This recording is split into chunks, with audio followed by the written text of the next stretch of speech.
Bismillahirrahmanirrahim. Assalamualaikum warahmatullahi wabarakatuh. Ya, alhamdulillah kita bertemu lagi ya setelah libur panjang. Nah, sekarang kita di pertemuan pertama untuk mata pelajaran PKN ya. Sekarang kalian sudah di kelas 9, mudah-mudahan tambah semangat lagi belajarnya ya. Walaupun kita belajarnya melalui media online, tapi itu tidak mengurangi semangat kalian, mudah-mudahan. Nah, oke.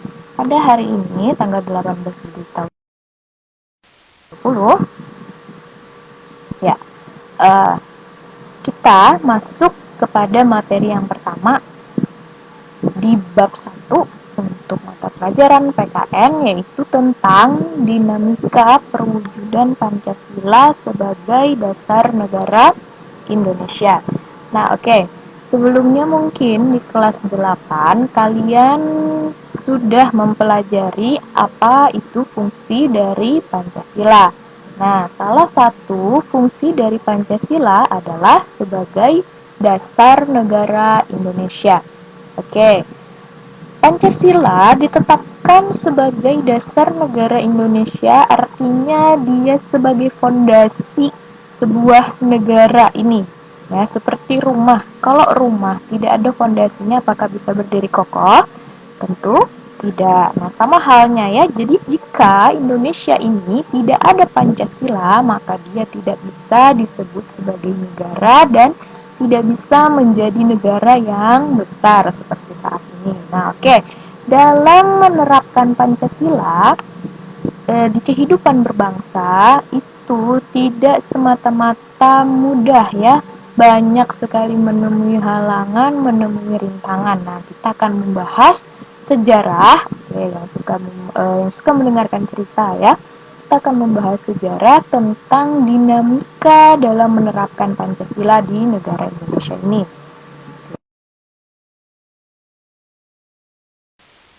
Nah, penerapan Pancasila dari masa ke masa ya, itu seperti yang Ibu katakan di awal ya, tidak semata-mata langsung diterima oleh rakyat Indonesia. Banyak sekali mendapatkan tantangan dan tentangan dari berbagai pihak ya. Masyarakat Indonesia sendiri itu belum sepenuhnya menerima Pancasila sebagai dasar negara Indonesia. Kenapa? Mereka itu masih ada yang ingin mempertahankan bentuk negara serikat. Mereka masih menolak bentuk negara NKRI, Negara Kesatuan Republik Indonesia dari Sabang sampai Merauke. Mereka menolak itu, mereka menginginkan adanya negara bagian seperti negara Amerika saat ini ya. Nah, mereka juga masih ingin mengubah dasar negara dengan ideologi yang mereka yakini ya. Ada ideologi komunis, ada ideologi liberal, dan lain-lain ya. Nah, nanti kita akan bahas lebih lanjut. Oke, di lain pihak, nah, Belanda itu masih ingin menguasai Indonesia. Ya, dia masih menolak kemerdekaan negara Indonesia. Dia masih tidak menerima bahwa Indonesia ini telah merdeka dan mempunyai dasar negara ya. Jadi dia menolak adanya penerapan Pancasila di negara Indonesia ini. Nah, untuk mengetahui lebih lanjut, yuk kita langsung ya. Supaya lebih mudah untuk dipahami, maka penjelasan tentang dinamika penerapan Pancasila ini akan dipaparkan dalam beberapa pembagian masa ya. Nah, dinamika penerapan Pancasila di tahap pertama yaitu pada masa awal kemerdekaan mulai dari tahun 1945 sampai tahun 1950. Pada masa ini, penerapan Pancasila sebagai dasar negara tidak semata-mata mulus diterima sebagai dasar negara Indonesia. Ada beberapa pemberontakan yang lumayan besar yang menolak Pancasila sebagai dasar negara Indonesia. Oke, pemberontakan yang pertama adalah pemberontakan yang menginginkan ideologi bangsa Indonesia ini menjadi ideologi komunis. Nah, pergerakan ini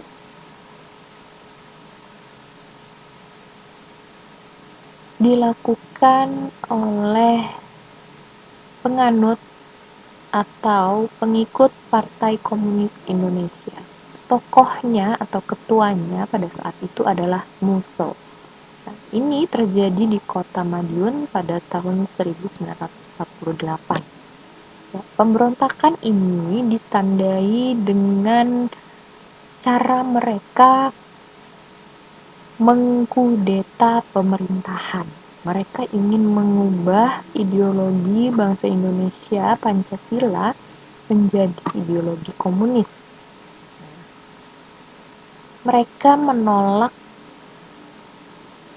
pada dasarnya paham komunis ini mereka tidak menerima yang namanya agama. Mereka tidak mengakui agama. Mereka benci sekali dengan orang-orang yang beragama.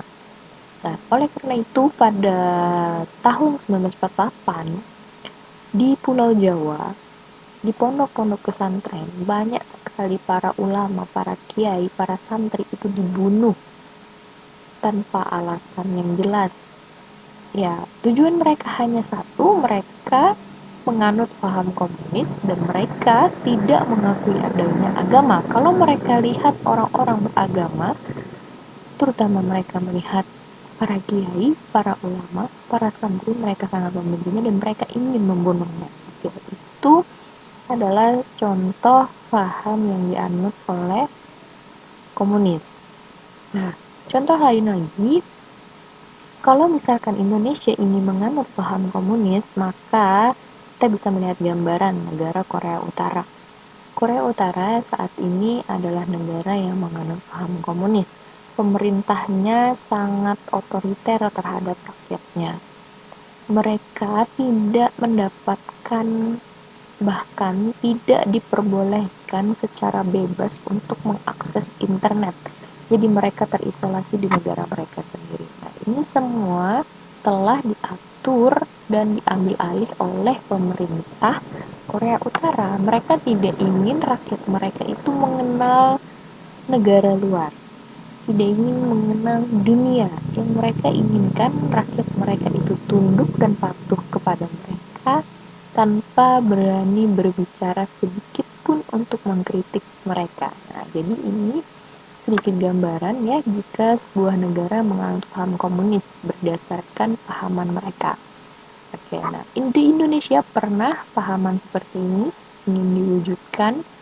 Indonesia ini ingin dibentuk menjadi negara komunis. Oke, itu terjadi pada tahun 1948 di Kota Madiun yang dipelopori oleh Musso. Nah, pemberontakan yang lain sama.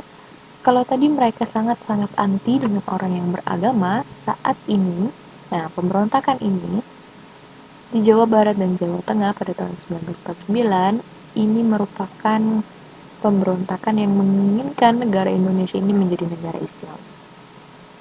Ya, karena orang-orang di Indonesia kebanyakan beragama Islam, maka mereka menginginkan negara Indonesia ini menjadi negara Islam seperti Arab Saudi. Semua landasan hukum dalam kehidupan berbangsa dan bernegara semuanya diatur menurut ajaran Islam. Mereka menginginkan itu. Ya. Sementara negara kita tahu bahwa mulai dari zaman dulu ya terdiri dari berbagai macam suku bangsa dan agama. Kita tidak bisa mengubah haluan negara ini menjadi hanya sebagai salah satu saja. Ya, itulah bagusnya Pancasila, dia mencakup seluruh rakyat Indonesia dengan berbagai macam perbedaan. Itu tadi menjadi kerangka Negara Kesatuan Republik Indonesia. Nah, itu adalah tujuan dari pemberontakan DIY yang dipelopori oleh Kartosuwiryo di Provinsi Jawa Barat dan Jawa Tengah pada tahun 1949. Nah, kemudian pada tahun 1950 ada sebuah pemberontakan juga yang terjadi yang dikenal dengan APRA, Angkatan Perang Ratu Adil. Kemudian ada Andi Agis, ini adalah seorang kapten, mantan jenderal. Kemudian pemberontakan RMS, Republik Maluku Selatan. Nah, 3 pemberontakan ini ya, berbeda dengan pemberontakan 2 sebelumnya. Ketiga pemberontakan ini, nomor 3, 4, dan 5, itu menginginkan bentuk negara yang berupa negara serikat, bukan negara kesatuan Republik Indonesia. Oke, jadi mereka menentang sila ketiga Pancasila. Sila ketiga Pancasila yang berbunyi Persatuan Indonesia. Mereka tidak menginginkan adanya persatuan Indonesia dari Sumatera sampai ke Papua. Mereka menginginkan negara serikat terpisah. Sumatera, Jawa, Kalimantan, Sulawesi dengan Sulawesi, dan Papua dengan Papua sendiri. Mereka tidak menginginkan adanya persatuan di semua pulau itu. Nah, 3 pergerakan ini bertujuan untuk mempertahankan bentuk negara serikat. Mereka menolak bentuk negara kesatuan Republik Indonesia. Namun, 5 pemberontakan ini tadi dapat ditumpas dan diredam oleh tentara negara Indonesia yang akhirnya Presiden Soekarno mengukuhkan NKRI dengan mengesahkan Undang-Undang Dasar Sementara pada tahun 1950. Nah, tapi pada masa ini dalam penerapannya pun Pancasila tetap mendapatkan pertentangan. Jadi pada tahun 1950 sampai tahun 1959 lagi bisa kita catat ada pemberontakan DITI. Namun muncul dari daerah Sulawesi Selatan, Kalimantan Selatan, dan Aceh. Kalau tadi munculnya di daerah Jawa Barat dan Jawa Tengah, sekarang munculnya di daerah Sulawesi Selatan, Kalimantan Selatan, dan Aceh. Mereka kembali berupaya untuk mewujudkan Pancasila diubah menjadi negara Islam. Nah, ini masih terus berupaya. Kemudian ada lagi pemberontakan PRRI dan pemberontakan Permesta pada tahun 1958. Nah, ini sama dengan pemberontakan APRA tadi, Andi Agis dan RMS. Kedua pemberontakan pada tahun 1958 ini masih menginginkan bentuk negara serikat, masih berupaya agar negara NKRI ini tidak ada. Mereka masih menginginkan Indonesia berupa negara bagian barat, negara bagian tengah, negara bagian timur. Nah, mereka tidak menginginkan yang namanya negara kesatuan. Nah, jadi itu tadi gambaran dinamika penerapan Pancasila mulai dari masa awal kemerdekaan sampai tahun 1959. Oke, kemudian pada tahun 1959 sampai 1966. Nah, bisa juga kita sebut pada masa ini adalah masa demokrasi terpimpin. Pada masa ini itu tidak ada pemberontakan, tapi dari ranah pemerintahan terjadi banyak sekali penyimpangan penafsiran Pancasila. Ya, nanti contohnya akan Ibu sebutkan di bawah. Kemudian terjadi lagi di sini, nah yang paling kalian kenal pasti ya, pemberontakan PKI pada tahun 65. Biasanya kita peringati pada tanggal 30 September setiap tahun ya. Kalau kalian pernah nonton tuh ya kekejaman PKI yang membunuh 7 jenderal ya tanpa alasan yang jelas. Itu kenapa? Karena mereka masih menginginkan negara Indonesia ini menjadi negara komunis seperti yang Ibu katakan di awal tadi ya. Nah, sampai saat itu loh ya, sampai tahun 65 mereka masih berupaya. Apakah sekarang sudah tidak? Belum tentu. Makanya kalian hati-hati ya. Hati-hati. Saat ini sepertinya pergerakan-pergerakan itu sudah muncul kembali. Makanya nih Ibu kasih tahu ya, kalian perlu banget paham seperti apa itu pemberontakan PKI, apa dampak dari PKI, dan apa bahayanya paham komunis itu sendiri kalau itu diterapkan di Indonesia ya. Nah, pada masa demokrasi terpimpin ini ya, nih contoh penyimpangan penafsiran Pancasila oleh pemerintah itu adalah satu, Insinyur Soekarno itu diangkat menjadi presiden seumur hidup. Oke, bayangkan coba kalau seandainya pada saat ini presiden kita jadikan presiden seumur hidup, mau apa tidak? Sampai presidennya meninggal baru kita ganti presiden, mau? Oke, nah itu adalah salah satu penyimpangan dari penafsiran Pancasila ya. Di Pancasila tidak seperti itu. Di Pancasila ada sila keempat, kerakyatan yang dipimpin oleh hikmat kebijaksanaan dalam permusyawaratan perwakilan. Nah ini tuh menjadi landasan demokrasi. Sementara kalau poin yang pertama tadi yang Ibu jelaskan ya, Presiden Soekarno diangkat menjadi presiden seumur hidup, demokrasinya di mana? Tidak ada ya. Apa bedanya dengan kerajaan? Oke, kemudian ada upaya penyatuan ideologi nasionalis, agama, dan komunis. Nah, barusan kan Ibu bahas tadi pemberontakan PKI, bahayanya apa komunis, tapi pada masa ini ya, presiden atau pemerintah kita itu menginginkan komunis masuk menjadi bagian negara Indonesia. Nah, pada masa ini banyak sekali yang menentang ya, akhirnya ditumpas habis oleh Bapak Tentara Soeharto pada waktu itu ya. Nah, mereka menumpas habis antek-antek PKI pada tanggal 30 September gitu ya. Karena melakukan penyimpangan. Nah, kita langsung masuk setelah itu ya. Pada masa 66 sampai 98 ini sampai era reformasi. Ketika akhir dari penumpasan antek-antek PKI ya, Presiden Soekarno akhirnya diturunkan. Lalu diangkatlah Soeharto sebagai presiden setelahnya. Nah, pada masa pemerintahan Soeharto hingga tahun 98 ini adalah masa pemerintahan yang sangat-sangat paling lama sepanjang sejarah Indonesia ya. Kita kenal dari masa Orde Baru hingga masa reformasi. Nah, pada masa ini itu banyak sekali kebijakan pemerintah dianggap tidak sesuai dengan jiwa Pancasila. Ya, masyarakat itu masih banyak yang menganut sikap primordialisme. Kebijakan pemerintah dianggap tidak sesuai dengan jiwa Pancasila yang mana? Satu, kebebasan pers terbatas. Mungkin kalian pernah dengar cerita tuh dari neneknya, mungkin dari datunya ya, bahwa zaman dulu kalau ada yang membicarakan pemerintah, maka orang yang membicarakan pemerintah atau yang mengkritik pemerintah itu akan ditembak. Ya, itu contoh penerapan kebijakan yang tidak sesuai dengan jiwa Pancasila. Karena semua orang kita diperbolehkan punya hak untuk membicarakan pendapat ya, karena kita adalah bangsa demokrasi. Kemudian pemerintahannya cenderung sentralistik, semuanya itu terpusat di pemerintah pusat, tidak ada yang namanya otonomi daerah.